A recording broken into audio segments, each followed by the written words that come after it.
New York থেকে Priscilla Naznin Fatema গত 12 তারিখে একটি পোস্ট করেছিল। এর পোস্টে উল্লেখ করেছিল যে একজন ছাত্র শিবির 1000 জন ছাত্রদল সমান।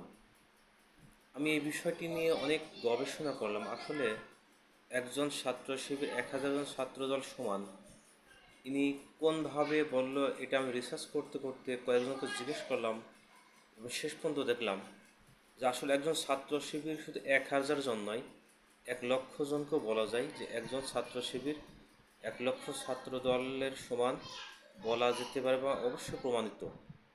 এজন্য বলা যেতে পারে কারণ একজন ছাত্র শিবির তাকে 5 ওয়াক্ত নামাজ পড়া লাগে।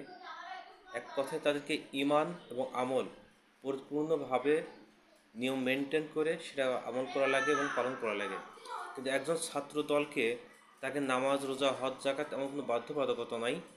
এজন্য আমার মনে হয় যে সে এই কথা বলতে পারে যে একজন ছাত্র শিবির সে 5 ওয়াক্ত নামাজ জামাতের সাথে পড়ে, নিয়মিত কোরআন তেলাওয়াত করে, হাদিস তেলাওয়াত করে, ইসলামের সাহিত্য তেলাওয়াত করে, সমাজ এবং রাষ্ট্রের কল্যাণে কাজ করে এবং নেতার আনুগত্য করে।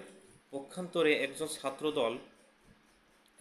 দলের সদস্য বা যে হোক না কেন, তাদের নামাজ লাগে না, রোজা লাগে না, হজ লাগে না, কোনো শর্ত নাই নামাজ বা রোজা, হজ, জাকাত কোনো কিছু দিতে হবে, করতে হবে।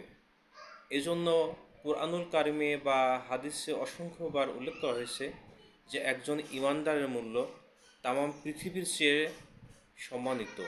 একজন ইমানদারের মূল্য তামাম পৃথিবীর মানুষের চেয়ে অনেক সম্মানের একটি বিষয়। কারণ একজন ইমানদার থাকা অবস্থায় পৃথিবীতে কখনো কিয়ামত কায়েম হবে না, পৃথিবীতে কিয়ামত হবে না। এজন্য হয়তো এই নাজনীন সুলতানা প্রিসিলা তিনি নিউ ইয়র্ক থেকে এটা উল্লেখ করেছেন।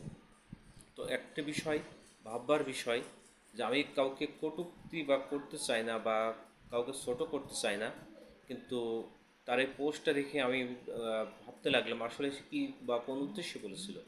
এখন দেখতে পেলাম আসলে এটা, হ্যাঁ, ওইটা হইতে পারে।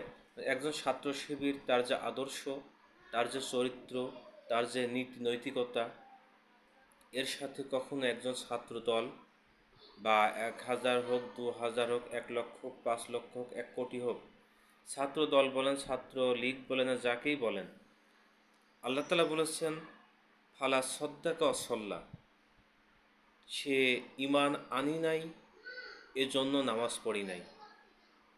আর যে ব্যক্তি ঈমান আনি নাই তার কি মূল্য থাকতে পারে? যে নামাজ পড়ে নাই তার কি মূল্য থাকতে পারে?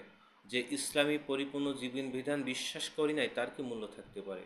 যে ইসলামী এক কথায় আল্লাহ তাআলা দেওয়ার জীবন ব্যবস্থাকে যে রাষ্ট্রীয় সমাজে বাস্তবায়ন করতে চায় না, পারে না, করে না, তার কি মূল্য থাকতে পারে?